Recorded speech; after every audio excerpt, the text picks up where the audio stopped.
Hello दोस्तों, आपका स्वागत है हमारे चैनल में। आज हम कंट्रोल एंड कोऑर्डिनेशन का सेंसरी रिसेप्शन एंड प्रोसेसिंग बताने जा रहे हैं। अब ये होता क्या है, तो आप एक बात सोचिए। जो इन्वायरमेंट में चेंजेज हो रहा है, जैसे कि एग्जांपल के लिए अभी मौसम का ही ले लेते हैं। जाड़ा का दिन में हमें ठंडा लगता है, गर्मी के दिन में हमें पसीना आता है, बरसात में ह्यूमिडिटी होती है। दूसरा एग्जांपल, हम खाना खाते हैं तो ज़्यादा नमक हो जाता है तब भी हमें पता चलता है, तीखा रहता है तो भी पता चलता है, खट्टा रहता है तो भी पता चलता है। आखिर ये होता ही क्यों है? ऐसा होता कैसे है? हमें पता कैसे चलता है? तो वो पता चलता है यही सेंसरी रिसेप्शन से। तो चलिए, क्वेश्चन आपके दिमाग में आया होगा कि आखिर ये हमारे मतलब कि हमारे को बताता कौन है कि हमें खट्टा लग रहा है, तीखा हो रहा है? ये प्रोसेसिंग होता कैसे? तो इसका आंसर यहाँ से लेकर यहाँ तक में है। तो आप कहिएगा मैम ऐसे बता दीजिएगा, नहीं, समझा रही हूँ।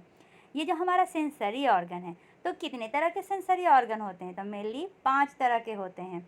एक होता है साइट, देखने के लिए, स्मेल, सूंघने के लिए, हियरिंग, सुनने के लिए, टेस्ट, वो तो बता ही दिए, और टच। ठीक है, ये 5 तरह के रिसेप्टर होते हैं। देखिए, यही 5 हमारा सेंस ऑर्गन है, पिक्चर के साथ दिखा रही हूँ। ये क्या है? साइट। साइट में भी हम किसके द्वारा देखते हैं? कौन से पार्ट ऑफ द बॉडी से? तो आई से। आई का क्या काम होता है? देखने का। तो आपको समझ में आ गया। स्मेल, स्मेल मतलब सूंघना, नाक से लेते हैं। देखिए, जैसे कि सूज में स्मेल आ रहा था, आपको पता चल जाता है। खाना जल गया तो पता चल जाता है। तीसरा हियरिंग। हियरिंग मतलब सुनना। सुनना किससे करते हैं? कान से। जैसे कि टीवी सुनते हैं, हम बोल रहे हैं, जो सुन रहे हैं। चौथा क्या है? टेस्ट। वाह, क्या टेस्टी खाना है, आइसक्रीम सो टेस्टी। तो ये हम टंग से फील करते हैं। ठीक है। और टच। टच मतलब क्या है? छूना, स्पर्श करना। तो ये हाथ दिखा रहा है, तो हाथ का मतलब ये नहीं है, ये हमारा स्किन है। कहीं पर भी आपको टच, क्या पैर में टच करते तो नहीं समझ में आता है? समझ में आता है ना? तो टच मतलब कि स्किन जो होता है, ये पार्ट ऑफ बॉडी ऑर्गन होता है, सेंस ऑर्गन होता है। ठीक है। चलिए, अब टेक्स्ट बुक में आते हैं। और मान लीजिए एक रिसेप्टर का एग्जांपल ले लिए, हम खाना खा रहे हैं। ठीक है, हम खाना खा रहे थे, हमारा जो सेंसरी ऑर्गन यहाँ पर कौन सा हो जाएगा? टंग। वो उसमें क्या होंगे? वो हम खाना खाए, खट्टा खाए, मीठा खाए, वो उसको डिटेक्ट कर देगा। ठीक है, और वो डिटेक्ट करेगा, उसके बाद वो सिग्नल कहाँ भेजेगा? हमारे ब्रेन तक भेजेगा। अब ब्रेन क्या करेगा? उसको प्रोसेसिंग करेगा, सभी इनपुट को प्रोसेसिंग करेगा। इनपुट किसको कहते हैं? तो ऐसे समझ लीजिए, जैसे कि ये हमारा कोई ऑर्गन है, ये ब्रेन है, और ये क्या हो जाएगा?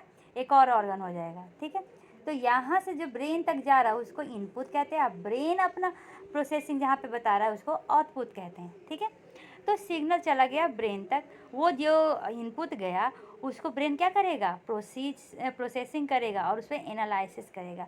उसके बाद वो सिग्नल भेजता है different part of the body में, और उस पर क्या करता है? एक्शन और रिएक्शन करता है।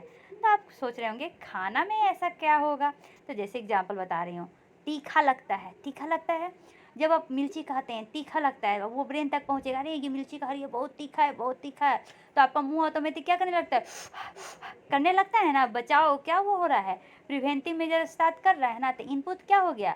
ब्रेन तक पहुंचना कि आप मिर्ची खा रहे हैं जो बहुत तीखा है, और हमारा ब्रेन क्या आउटपुट में प्रोसेसिंग किया? करवाया ना। तो ये होता है सेंसरी रिसेप्शन और उसके प्रोसेसिंग के बारे में। चलिए, तो ये जो सेंसरी ऑर्गन होते हैं कितने तरह के होते हैं? 5 तरह के होते हैं। और जैसे कि मैंने बता दिया था, कौन कौन सा होता है? Sight, smell, hearing, taste, touch. तो हम लोग क्या करते हैं? साइट देखते क्या से हैं? आई से। स्मेल कैसे करते हैं? नोज से।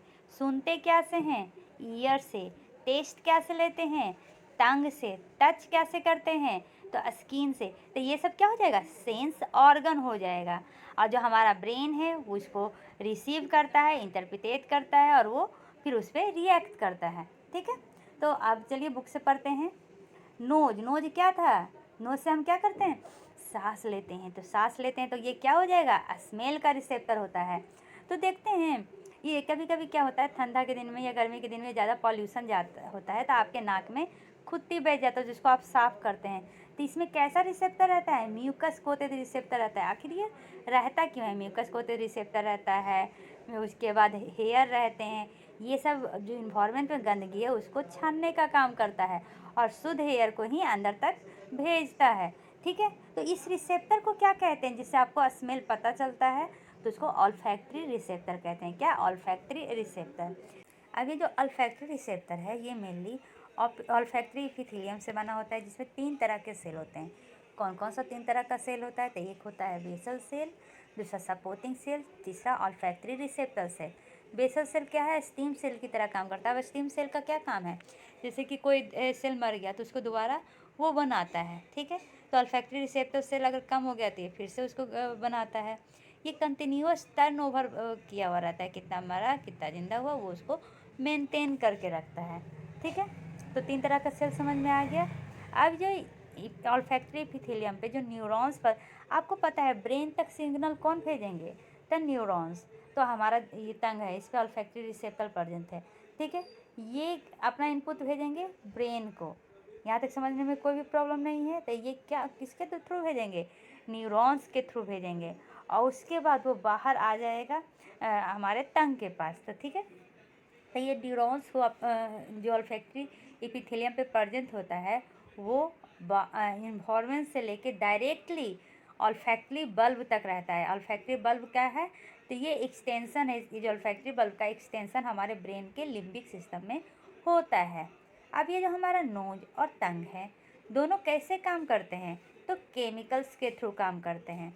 ये केमिकल, जैसे कि अगर टंग है तो उसमें टेस्ट को ये फील करेगा, और अगर ये ऑल्फैक्टरी है तो स्मेल को, ठीक है। टेस्ट को गस्टेशन भी कहते हैं, और करता है, और दोनों को फिर उसी तरह जो अभी बताए ब्रेन से रिलेशन, उसी तरह सिमिलर फंक्शन करता है। तो एक बात तो आप कंफ्यूज कर गए होंगे कि नोज के लिए तो ऑल्फैक्टरी रिसेप्टर है, तो टंग के लिए क्या होगा? तो टंग के लिए होता है टेस्ट बड, और टेस्ट बड में कौन सा? गैस्टेटरी रिसेप्टर, ठीक है। याद रखिएगा, नोज के लिए ऑल्फैक्टरी रिसेप्टर, मतलब क्या स्मेल करते हैं ऑल्फैक्टरी रिसेप्टर से, और टेस्ट करते हैं गैस्टेटरी रिसेप्टर से, ठीक है। यहाँ तक समझने में टेंशन नहीं है। अब अगले टॉपिक में हम आई लेके आएंगे। आशा है आपको ये टॉपिक पसंद में आया होगा। पसंद आया तो लाइक और सब्सक्राइब जरूर करें। धन्यवाद। अब नहीं पसंद आया तो कमेंट करके बताएं, ताकि हम अपने आप को इम्प्रूव कर सकें। धन्यवाद।